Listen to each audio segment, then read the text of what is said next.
Good morning, children. Today we will start poetry sections, and in these sections we read a poem, and the poem's name is Wind, and this poem is written by Subramaniam Bharati. This poem is important for class 9th and also for our life. So please open your textbook and see line by line and try to understand the meaning of the poem and what the poet wants to say from these lines. Please open your textbook. See the first stanza of the poem. Wind, come softly. The poet starts the poem. Wind, हवा से request कर रहा है, हे हवा, come softly. Don't throw down the books on the shelf. From these lines, the poet want to say, the poet सोच.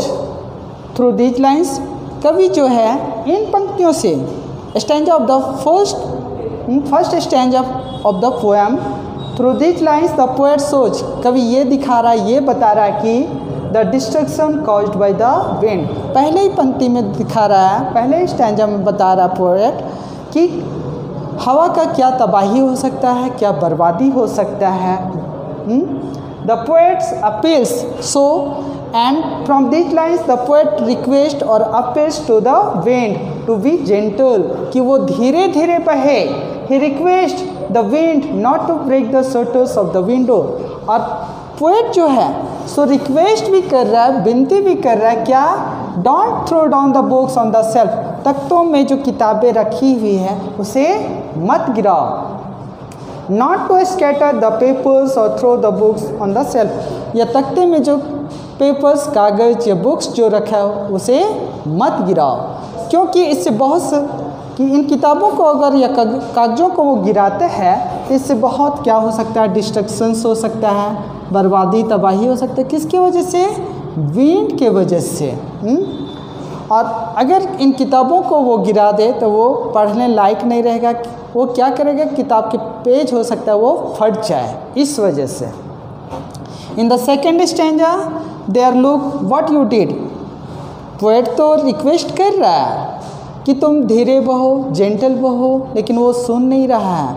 तो poet अगला stanza में कह रहा है देयर लुक, ये देखो, ये तुमने क्या किया. Look what you did, you brought the rain again, तुमने वर्षा को फिर ले आया.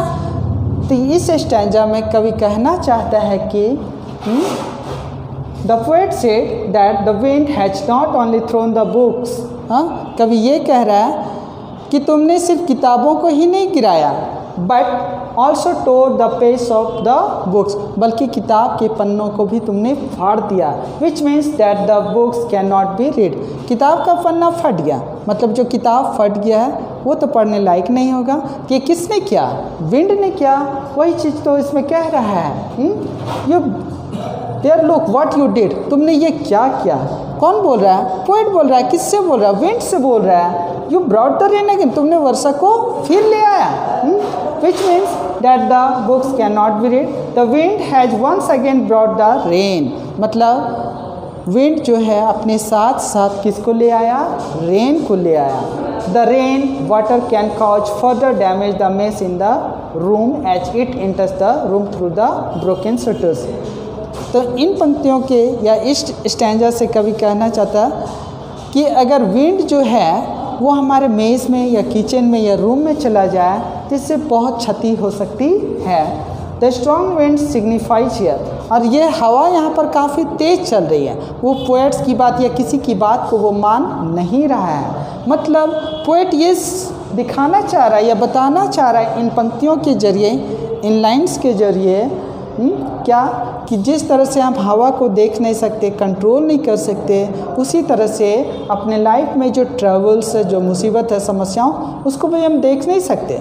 उसको भी हम लोग क्या कर सकते हैं, उसको फेस करने के लिए कुछ ना कुछ तो करना ही पड़ेगा. यहाँ पर जो है विंड को क्या चीज़ को सिग्निफाइज कर रहा है poet? The strong wind signifies here travails in our life. हमारे ज़िंदगी में, जीवन में जितनी भी कठिनाइयाँ आती है एक तरह से विंड की तरह आती है। हो तो कठिनाई आ रही मतलब आपके विंड आपके लाइफ को वो तबाह कर सकता है, बर्बाद कर सकता है। जिस तरह से विंड बहुत सारा डिस्ट्रक्शंस या तबाही लाता है।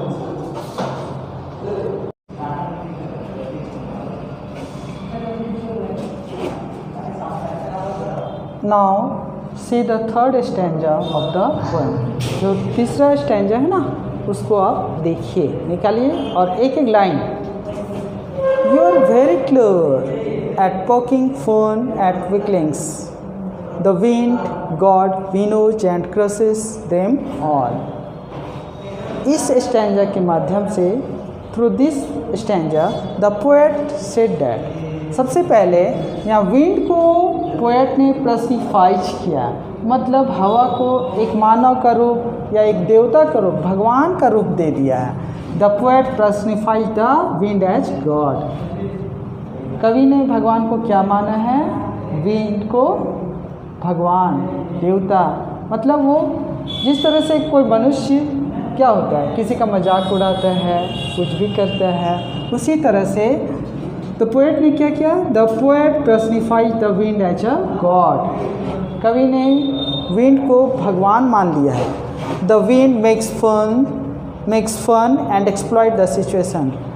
और ये ऐसा पवन देव के रूप में है जो कमज़ोर लोगों को क्या कर रहा है? कमज़ोर लोगों का मजाक उड़ा रहा है, उनको बर्बाद कर रहा है। Exploit the situations, it hurts and weakens. ये क्या कर रहा है? कमज़ोर लोगों को हर्ट कर रहा है, कमज़ोर कर रहा है। किनको? द वीक पर्सन्स, जो कमज़ोर लोग हैं, जो कमज़ोर व्यक्ति है उसको हर्ट कर रहा है। और किसको कर रहा है? मैन मेड स्ट्रक्चर्स, या मानव ने जिस चीज़ को बनाया है, जैसे घर बनाया, बिल्डिंग्स बनाया, कोई भी चीज़ बनाया है, उन सारी चीज़ को भी वो बर्बाद कर रहा है। एंड नेचुरल ऑब्जेक्ट्स, इतना ही नहीं, मैन मेड या जो जिस चीज़ को मनुष्य ने बनाया है उस चीज़ को ही नहीं, बल्कि प्रकृति ने भी जिस चीज़ को बनाया है उस चीज़ को वो क्षति पहुंचा रहा है। मीन्स क्या क्या चीज़ को? The wind hurts and weakens. हवा जो किसको हर्ट कर रहा है, किसको कमज़ोर कर रहा है? वीक पर्सन्स, जो कमज़ोर आदमी है। मैन मेड स्ट्रक्चर्स, या मनुष्य ने जो कमज़ोर चीज़ों को बनाया है उसको वो कमज़ोर कर रहा है। एंड नेचुरल ऑब्जेक्ट्स, और किस चीज़ को? जो नेचुरल ऑब्जेक्ट्स है, जो प्राकृतिक चीज़ है, उन सारे चीज़ को। ऐसा नहीं कि मनुष्य ने जिस चीज़ को बनाया उसी को क्षति पहुंचा रहा है, बल्कि जिस चीज़ को प्रकृति ने बनाया, खुद ईश्वर ने बनाया, उस चीज़ को भी वो हानि पहुंचा रहा है। कैसे ये पता चल रहा है? थ्रू दिस लाइन्स, क्योंकि इन पंक्तियों के माध्यम से वो क्या कर रहा है? मजाक उड़ा दे रहा है कमज़ोर लोगों का, या कमज़ोर जो चीज़ है या प्रकृति में जो भी चीज़ है, सारी चीज़ को वो मजाक उड़ा देता है। कैसे? द फास्ट ब्लोइंग विंड, एक जब जो तेज़ हवा चलता है, देखते हैं ना, जब तेज़ हवा चलता है तो आपको भी डर लगता है, पेड़ पौधा भी हिलने डुलने लगता है, झुक जाता है या गिर जाता है, उखड़ जाता है। वो सारी चीज़ का वो क्या कर रहा है? मजाक उड़ा रहा है। ना कौन मजाक उड़ा रहा है? द फास्ट ब्लोइंग विंड, जो काफ़ी तेज हवा चल रहा है, वो डिस्ट्रॉय द वीक स्ट्रक्चर्स। किनका मजाक उड़ा रहा है या किनको बर्बाद कर रहा है? Weak structures, like weak house, जैसे कमज़ोर घर है, मतलब जैसे तैसे घर बना हुआ है, झोपड़ी है, उसका वो मजाक उड़ा दे रहा है। वीक डोर्स, या किसी के यहाँ कमज़ोर दरवाज़ा, हवा चलता है तो कैसे लगता है, अब टूटा तब टूटा, उसका मजाक उड़ा दे रहा है। वीक ट्रीज, जो कमज़ोर मतलब जिसकी जड़ें मजबूत नहीं हैं, वैसे चीज़ों को भी वो मजाक उड़ा रहा है। And people who are physically and mentally weak, हाँ, सिर्फ पेड़ पौधा या कोई इमारत या कोई बिल्डिंग का ही मजाक उड़ा रहा है, बल्कि मनुष्यों को भी, व्यक्तियों का भी। कैसा व्यक्ति का वो मजाक उड़ा रहा है? Who are physically and mentally weak, जो शारीरिक रूप से या मानसिक रूप से जो कमज़ोर है, वैसे लोगों को भी वो क्या कर रहा है? वो मजाक उड़ा दे रहा है। जो कमज़ोर एकदम दुबला पतला, पता चलेगा अब हवा में उड़ गया। कैसे? The wind god winnows and crushes them all, हो सकता है उड़ा करके उसको पटक भी दे, क्रश भी कर दे, हाँ, यही इस लाइन में या इन पंक्तियों में पोएट्स कह रहा है। मतलब जो भी चीज़ हो, आप लाइफ में कुछ करना चाहते हैं या सरवाइव करना चाहते हैं तो मेंटली और फिजिकली स्ट्रॉन्ग रहिए। अब आगे पोएट्स क्या कर रहा है, he would not do what you tell him. Poets तो शुरू से कह रहा है कि आप रिक्वेस्ट करो, कुछ भी करो, विनती करो, लेकिन वो आपकी बातों को सुनने वाला नहीं है। Do this and the wind will be friend with us. लेकिन ठीक है, वो हमारी बात को नहीं मानता है, लेकिन मान लीजिए आप किसी को कुछ कह रहे हैं, वो नहीं मानते तो आप क्या करते हैं, फिर से अपने से कुछ करते हैं ना भाई। तो वही चीज़ तो यहाँ कभी कह रहा है, चलो विंड हमारी बात को नहीं मान रहा है, तो अब हमको लाइफ में सरवाइव करना है, ज़िंदा रहना है, तो कुछ तो खुद ही अपने से करना पड़ेगा। हाँ, तो वही तो उस माध्यम से क्या कह रहा है poet, the poet said that, poet कवि कह रहा है कि जो हवा है ना, टू सेल्फिश, बहुत ज़्यादा स्वार्थी, मतलब स्वार्थी लोग जो किसी की बात नहीं मानते, किसी की बात को नहीं सुनते, उसी तरह हवा भी तो, the wind is too selfish, हवा है ना वो काफ़ी सेल्फिश होता है, किसी की बात को मानता ही नहीं है। He will not listen to any appeal, वो कोई अपील को भी नहीं सुनता, कोई रिक्वेस्ट को भी नहीं मानता। तो अब ऐसी स्थिति में आप क्या करोगे, so it is for us to protect ourself. जब आपकी बात को कोई नहीं मानता, हवा भी नहीं मानता, तो ये हमारा ड्यूटी, हमारा कर्तव्य है कि खुद हम अपना प्रोटेक्ट करें, अपनी रक्षा खुद करें। The poet want to convey the message that if we are strong. और इन पंक्तियों के माध्यम से, through these lines, the poet ये वो मैसेज, एक संदेश दे रहा, मैसेज दे रहा। क्या, the poet want to convey the message that if we are strong. तो मैसेज ये दे रहा है कि यदि हम लोग स्ट्रांग होते हैं, मजबूत होते हैं, we can face all the troubles in life easily.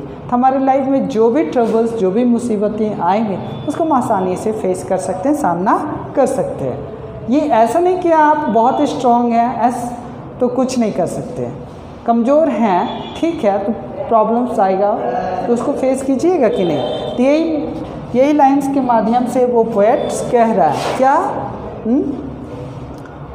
If we are strong we can face all the troubles in life. अगर हम स्ट्रांग हैं, मजबूत हैं, तो हम कोई भी प्रॉब्लम्स या कोई भी मुसीबत को फेस कर सकते हैं।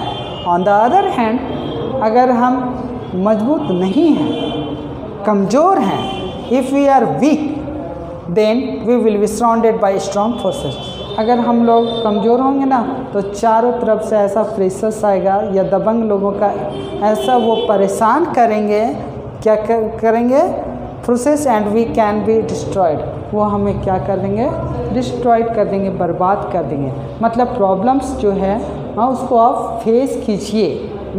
फेस करने के लिए आपको मजबूत होना पड़ेगा। आप अपने मानसिक रूप से, शारीरिक रूप से आप स्ट्रांग हैं, तो आप किसी भी प्रॉब्लम्स को फेस कर सकते हैं। The last stanza of the poem, कविता का जो अंतिम स्टैंजा है, उसमें पोएट्स क्या कह रहा है, the wind blows out big fires. Last line में या लास्ट स्टैंजा में पोएट क्या कर रहा है, the wind blows out big fires. हवा जो है सो कमज़ोर आग को, मतलब छोटी सी चिंगारी को क्या कर देता है, बुझा देता है। We praise him every day. इस तरह के हवा तो या इस तरह की कठिनाई तो हमारे लाइफ में, हमारे जीवन में तो हमेशा आते रहता है, तो इसका हम सामना कैसे करें। तो थ्रू दीज लाइन्स, इन पंक्तियों के माध्यम से, द पोएट डिस्क्राइब्स, ये जो लाइन है last stanza of the poem, इसमें कवि ने हवा के मेरिट्स एंड डिमेरिट्स दोनों को वर्णन किया। The poet describes the merits and demerits of the wind. ऐसा नहीं कि सिर्फ उसकी अच्छाई को ही वर्णन किया है या बुराई को ही वर्णन किया, बल्कि दोनों चीज़ को। He describe the merits and demerits of the wind. The poet, लेकिन हाँ, दोनों को वो तो डिस्क्राइब तो किया, मेरिट एंड डिमेरिट्स को, लेकिन उससे कंक्लूजन भी निकाला है। क्या कंक्लूजन, क्या निष्कर्ष निकाला है, the poet concludes that the wind is a friend. कि कंक्लूजन ये है, कवि कह रहा है कि हवा हमारा दोस्त है। कब? To the strong. अगर हम स्ट्रॉन्ग हैं, मजबूत हैं, तब वो हमारा दोस्त है, नहीं तो क्या है? But it is an enemy. अगर भैया आप मजबूत नहीं हैं, कमज़ोर हैं, तो वो क्या है? दुश्मन है। An enemy to the weak. वो दुश्मन है किसका? जो कमज़ोर हैं, या जो चीज़ कमज़ोर है। Who fall prey to its force. जो उसके दबाव में आ जाता है। We can overcome all our troubles only if we build a strong characters. हाँ, तो जितने भी लाइफ में प्रॉब्लम्स आता है या समस्या आती है, सबको हम जीत सकते हैं, उसको फेस कर सकते हैं। कैसे कर सकते हैं? We can overcome all our troubles. Life में जितनी भी ट्रबल्स, मुसीबत आती है, हाँ, उसको हम जीत सकते हैं, बाधा को पार कर सकते हैं। कैसे? If we build a strong character. जब हम खुद मजबूत हो, हमारा कैरेक्टर, हमारा चरित्र मजबूत हो, अच्छा हो, तब कोई भी प्रॉब्लम्स को हम फेस कर सकते हैं, उसको जीत सकते हैं। ये पोएम आप लाइफ में तो बहुत सारे पोएम्स पढ़ेंगे, कहानियाँ भी पढ़ेंगे, लेकिन हर कविता, हर कहानी कोई मैसेज देता है, वो हमारे लाइफ में यूजफुल होता है। तो इस विंड के माध्यम से भी सुब्रमण्यम भारती हैं, वो एक मैसेज दे रहे हैं जो हमारे लाइफ के लिए बहुत इम्पॉर्टेंट है। तो विंड को एक तरह से एक सिंबल, एक प्रतीक मानिए। क्या चीज़ का? द पोएम विंड इंस्पायर अस। तो कविता के माध्यम से, विंड पोएम के थ्रू, जो पोएट है सुब्रमण्यम भारती, वो कह रहे हैं क्या? विंड इंस्पायर अस। हवा हमें प्रेरित कर रही है। क्या प्रेरित कर रही है? कैसे इंस्पायर कर रहा है? How to face the challenge of life for survival. जो ज़िंदगी में जो चैलेंज आता है, मुसीबत आता है, उसको कैसे हम सामना करें, जीवित रहने के लिए उन समस्याओं को हम कैसे फेस करें। We should be strong. तो फेस करने के लिए भैया प्रॉब्लम्स या मुसीबत जो भी है, उसको हम क्या करना पड़ेगा? We should be strong. हमें मजबूत होना पड़ेगा। To face all hardship of life with courage. जो भी कठिनाई आती है उसको करेज के साथ, हिम्मत के साथ फेस करो। पीछे हटने से नहीं होगा कि हम सक्सेस कर जाएं या सर्वाइव कर ले, ऐसा नहीं होने वाला इस लाइफ में।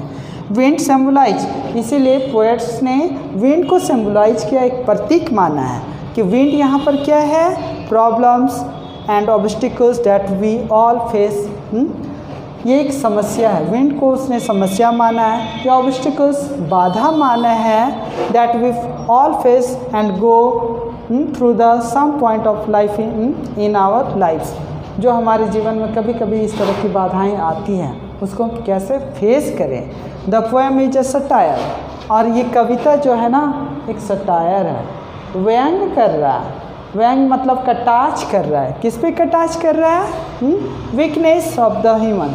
मानव की कमजोरी पर कटाक्ष कर रहा है। हाँ, अगर आप कमज़ोर हैं तो हवा आपको फुर करके तबाह कर देगा, बर्बाद कर देगा। और ये भी, और जो power of the strong human, और जो मजबूत आदमी है उसको भी व्यंग कर रहा है, उस पर भी वो सटायर कर रहा है कि जो मजबूत हैं, चाहे इकोनॉमिकली या फिजिकली, वो लोगों को क्रश करते हैं या सताते हैं। जिस तरह से स्ट्रॉन्ग विंड शुरू में ही बताया गया, जो विंड जो है ना, जब काफ़ी भयानक रूप में आती है तो वो तबाही लाता है। तो जो उसी तरह से जो स्ट्रॉन्ग लोग होते हैं, वो भी दूसरे को कभी कभी सताते हैं, उनको परेशान करते हैं।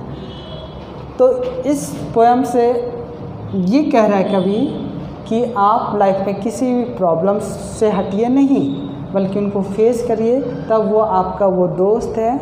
नहीं तो भैया आप परेशान हो जाएंगे, लाइफ में कुछ नहीं कर पाइए। That's all.